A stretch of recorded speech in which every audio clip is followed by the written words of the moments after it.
سر کیسے ہیں آپ؟ ٹھیک ہے اللہ کا شکر ہے۔ سر آج کل آپ دیکھ رہے ہیں صداقت عباسی بھی بعض جب خود ہی آ گئے ہیں میڈیا پر، اور وہ تو کہہ رہے تھے میں سیر و تفریح کے لیے گیا ہوا تھا۔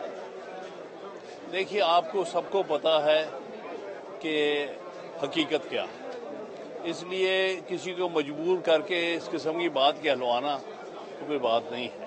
صداقت عباسی جو ہے یہ بڑا کمیٹڈ پی ٹی آئی کا ورکر ہے، میں اس کو پچھلے 20-25 سال سے جانتا ہوں، اور اس کے ساتھ زیادتی کی گئی ہے، سننے میں آیا کہ ٹارچر کیا گیا ہے اور مجبور کیا گیا ہے، اور اسی طرح سے وہ ڈارک کو اس کے ساتھ بھی زیادتی ہوئی۔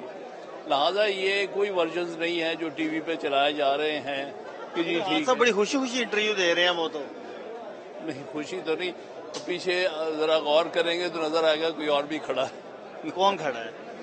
وردی نہیں آپ کو نظر آتی اس کے پیچھے؟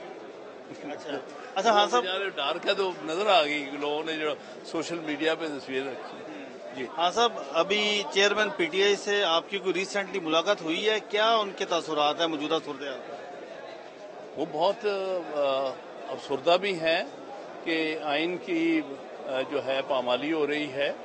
میری پچھلی جمعرات کو ملاقات ہوئی تھی تو وہ بڑے ڈسٹربڈ ہیں۔ ایکچولی سارا پاکستان ڈسٹربڈ ہے جی، اس میں صرف ایک پارٹی لیڈر کی بات نہیں ہے، سارا پاکستان ڈسٹربڈ ہے کہ اس وقت ہم آئین کی پٹری سے اتر چکے ہیں، اور ہماری ساری کوشش وکلا کی یہی ہے کہ اس کو واپس آئین کی پٹری پہ چڑھایا جائے۔ خان صاحب، آپ کی ساری زندگی آئین اور قانون کی بالادستی کے لیے گزر گئی ہے، تو اگر ایسی ہی صورتحال ہے تو پھر جو عدالتیں ہیں، چیف جسٹس پاکستان ہیں، کیوں نہیں اس معاملے کو دیکھ رہے؟ کیا آپ کو لگ رہا ہے؟ یہ افسوس ہو رہا مجھے کہ ٹھیک ہے، یہ بھی امپورٹنس ہے جو پروسیجر اینڈ پریکٹس والا ایکٹ ہے، لیکن سب سے زیادہ اہمیت اس وقت جو ہے وہ الیکشن جو 90 دن میں ہونے چاہیے۔ میرا خیال ہے انہیں اس سے بہت پہلے لگانا چاہیے تھا یہ کیس، اور جتنا وقت گزر رہا ہے اس سے یہ لگتا ہے کہ جیسے ذہنی طور پہ وہ قبول کر بیٹھے اس بات کو، جس کا مجھے دکھ ہو رہا ہے۔ جیسے افتخار چودھری صاحب کا معاملہ تھا، افتخار چودھری کا میں نہیں سمجھا۔ جس طرح سے افتخار چودھری صاحب جب بحال ہوئے تو اس کے بعد پھر ان کا رویہ بالکل تبدیل ہو گیا تھا یکسر۔ میں جو بھی کہوں گا، افتخار چودھری نے بہت سارے معاملات میں بڑا سٹینڈ لیا ہے۔ ابھی میرے نزدیک جتنے بھی چیف جسٹس آئے ہیں اس کے بعد وہ اشر رشید نہیں ہے اس نے ہی کنٹیمپٹ لگا کے پرائم منسٹر کو فارغ کیا تھا۔ اس نے بڑے فیصلے کیے، اس میں جرت تھی۔ ٹھیک ہے، کچھ پرسنلی لوگ انوائے ہوئے ہوں گے، لیکن ٹھیک ہے، اس نے بہت ساری غلطیاں بھی کی ہیں، اس کے بیٹے کی غلطیاں ہیں، اس کے پروٹوکول کی غلطیاں ہوگی، لیکن جہاں تک وہ اس نے طاقت جو شو کی ہے سپریم کورٹ کی، اس نے پوری طرح کی۔ لیکن فوجی عدالتیں سر ابھی بھی برقرار ہیں، اور قاضی فائز عیسیٰ صاحب خود اس کے خلاف تھے۔ خود وہ فیصلہ، میں ہی اس میں ایک وکیل تھا، فیصلہ لیا تھا کہ فوجی عدالتیں ایون آئین کے تحت نہیں بن سکتی، ان کا فیصلہ۔ تو اب تو آئینی بھی ترمیم کوئی نہیں ہے، تو اب فوجی عدالت کو کسی قسم کا جواز نہیں ہے۔ تو آپ نے تو سر قاضی فائز عیسیٰ کا پورا کیس لڑا، پوری جنگ لڑی، پارٹی کی مخالفت کے باوجود آپ نے جنگ لڑی، تو اب آپ کو دکھ نہیں ہو رہا کہ آپ اس وقت غلط ایک فیصلہ؟ میں اس کو غلط فیصلہ نہیں سمجھتا۔ وہ والا قاضی اور تھا۔ ہر جج کو اپنی باری پہ چیف جسٹس بننا چاہیے۔ اس وقت ہماری انٹیلیجنس ایجنسیز کی اور اسٹیبلشمنٹ کی سازش تھی کہ اس کو رستے میں سے ہٹایا جائے، کیونکہ ان کے خیال میں یہ ایک انڈیپینڈنٹ جج تھا۔